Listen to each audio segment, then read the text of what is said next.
Ang daming nagbago. Ang dami na lang nangyari. Nagpapasalamat pa rin ako sa Diyos kasi nasa DepEd pa rin ako. In my 4 years, ngayon guys, nasa teacher 3 na tayo sa awa ng Diyos.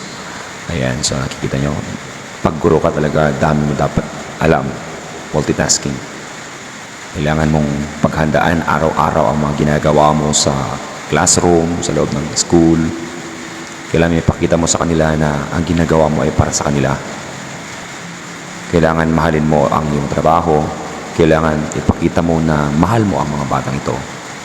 Dahil bandang huli, lahat ng pagod, lahat ng hirap, lahat ng mga napakaraming paperworks na gagawin, mawawala lahat yan dahil sa mga batang ito. Makita mo sa mga mukha nila na masaya sila, nakasama mo sila, napapangiti mo sila, minsan napapagalitan, pero mas mananaig yung pagmamahal mo sa kanila at pagmamahal nila sa'yo, yung respeto ng bawat isa sa mga bata at sa mga kapwa mo guro. Tatatak at tatatak lahat ng magagawin mo sa kanila, kamalian man or magawa ka bang nakakasakit sa kanila. Minsan mga salita mo, mga pinagsasabi mo, minsan pag nagagalit ka, hindi maiiwasan yun, pero mas mananaig talaga yung maaalala at maalala nila yung mga ginawa mong maganda sa kanila, yung mga nagpasaya sa kanila, nagpagbigay ka ng magandang halimbawa sa mga batang ito. So nagpapasalamat tayo sa Panginoon. Ano yan? Nagpapasalamat tayo sa Panginoon dahil sa 4 years na pagtatrabaho natin sa DepEd, may na-promote na tayo. Nagpapasalamat pa rin ako sa mga taong tumutulong sa akin, sa mga suporta, sa pagmamahal para sa akin. Yun. So, ginibigyan ko naman or tinutumbasan ko naman yung mga pagmamahal na yun at tulong at suporta nila sa akin. So, ayan. So, mga kapwa guro, kailangan mahalin natin ang ating trabaho. Minsan mahirap, pero mas maganda yung nagtuturo ka na may puso. Mamahalin mo ang iyong ginagawa. Mahalin mo ang iyong trabaho. Kasi yan ang bumubuhay sa'yo. Diba? So, marami ng experiences na hindi ko makakalimutan talaga sa DepEd. Napakarami. Lahat ng magaganda, mga kunting kirot, kunting problema, hindi mo iwasan yan. So, at least, sa mga nagawa mo, mga naitulong mo, mga binigay mong magaganda sa mga batang ito, mananatili yan sa kanilang puso, sa isip nila, sa puso nila, sa alaala nila. Napakagandang istorya ng buhay, lalo sa classroom. Iba't ibang klase ng bata ang makikita mo. Na si ganito, wala siyang baon, na si ganito, ayaw niyang pumasok kasi napagalitan siya sa bahay nila, pinapalo siya, na si ganito, hindi papasok dahil wala siyang baon. Lahat ng yun, mararamdaman at ma-experience mo. Makikita mo sa mga batang ito lahat ng mga pinagdaanan mo sa buhay. Lalong-lalo na sa akin, di man ako pinanganak na mayaman. Nag-umpisa ako sa wala. Napakagandang isipin at balikan ang mga nakarang ito. So, sa pamagitan ng mga pictures na to, sa mga video na to, ngingiti ka. Makikita mo ang bawat litrato sa mga picture na ito ang naging karanasan mo sa isang classroom, sa school na to. Napakaraming alaala. Hindi yun matatambasan ng kahit anong or kahit gaano kalaking salapi. Siyempre, kailangan din naman natin ng pera, financial.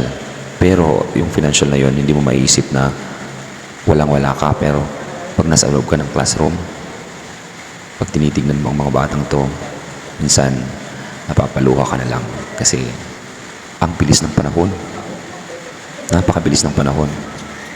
Hindi mo namalayan na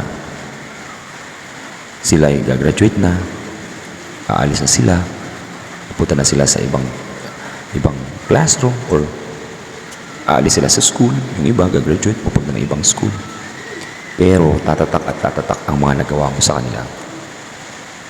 Tatatak sa kanilang mga puso, ang mga bagay, ang mga aral na ibinigay mo sa kanila, na ipamahagi mo sa kanila. Kaya habang malakas ka, habang kaya mo, ipakita mo sa mga batang ito ang mga dapat nilang malaman, dapat nilang maramdaman bilang isang tao, bilang isang bata.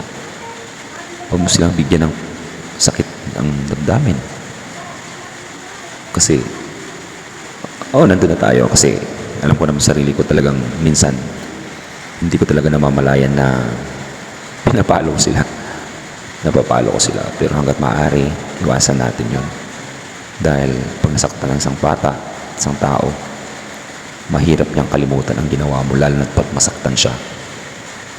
Pero yung mas maraming mga bagay na magaganda na ipapakita mo sa mga batang ito, na ipamahagi mo sa kanila, hindi ka nila makakalimutan. Hindi ka nila makakalimutan dahil sa isang pagkakataon na nagbigyan mo sila ng magandang storya ng buhay nila. Bigyan mo sila ng magandang memories. May papaalala sa kanila ang mga ito, hindi nila makakalimutan. So nagpapasalamat ako sa mga batang ito dahil ngayon, teacher 3 na ako, nagkaroon ako ng lakas ng loob, nagkaroon ako ng inspirasyon para ipagpatuloy ang aking nasimulan bilang isang guro. Turuan mo sila ng magandang asal, magandang gawain para sa future nila. Dapat sila ay maging matatag, may pananalig sa Diyos. At siyempre, kailangan damdamin nila yung tunay na kabuluhan or kanilang ginagawa bilang isang bata. Ipaalala mo sa kanila na sila ay mga bata. Ipakita mo sila sa kanila na sila ay mga bata. Iparamdam mo sa kanila na sila ay bata. Para maintindihan nila na bilang isang bata, napakasaya ito. Napakasaya. Sa isang parte ng buhay natin, bilang isang guro, yun ang mananaig sa kanilang puso at damdamin at isipan. Mananaig ang kabutihan at pagmamahal. Dahil nandyan ka, nandyan ang guro na gagabay sa kanila. Hindi nila makakalimutan. Sa parte na ito, sa video na ito, isang bata ang tinuturuan ko. Dito na lang po ako, sir. Ayoko nang mag-recess kasi wala akong baon. Gusto kong ipakita at sabihin sa kanya na naawa ko sa kanya. Gusto ko siyang tulungan that time. Kaya ginawa ko, instead na pumunta kami doon sa labas para mag-recess siya, tinuruan ko na siyang mag-aral, magbasa. And that time, meron naman tayong konting baon. So, shinare na lang natin sa kanya. So yun, kailangan may pagmamahal ang bawat trabaho, bawat gawin mo sa buhay. Lalo na sa classroom.